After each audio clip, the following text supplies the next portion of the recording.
মাদক ছাড়ো, ফুটবল খেলো, এই মানবিক স্লোগানকে সামনে রেখে এলাকার যুব সমাজকে খেলাধুলায় সম্পৃক্ত করতে উদ্যোগী হয়েছেন এক তরুণ ছাত্রনেতা মোহাম্মদ রাহাত খান।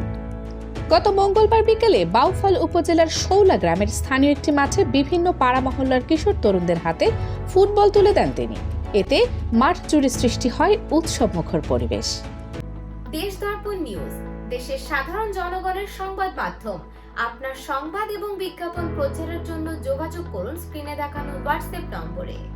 জানা যায়, সম্প্রতি এলাকায় কিশোরদের মধ্যে মাদকের প্রতি ঝুঁকে পড়ার প্রবণতা বাড়ায় অস্বস্তিতে ছিলেন অভিভাবকরা। বিষয়টি উপলব্ধি করে ছাত্রনেতা মোহাম্মদ রাহাত খান নিজ উদ্যোগে প্রায় 50 থেকে 60 জন খেলোয়াড়দের মাঝে ফুটবল বিতরণ করেন।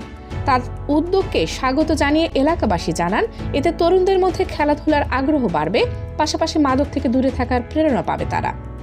ফুটবল উপহার প্রদান শেষে ছাত্রনেতা বলেন, যুব সমাজকে রক্ষা করতে হলে মাদককে না বলতে হবে। খেলাধুলায় যুক্ত হলে তরুণেরা নিজেরাই শৃঙ্খলার মধ্যে থাকে। আমার এই ছোট উদ্যোগ ভবিষ্যতে আরও বড় আকারে চালিয়ে যেতে চাই। অভিভাবকরা এমন উদ্যোগকে সময় উপযোগী উল্লেখ করে নিয়মিত খেলাধুলার আয়োজন করতে সংশ্লিষ্টদের প্রতি আহ্বান জানান।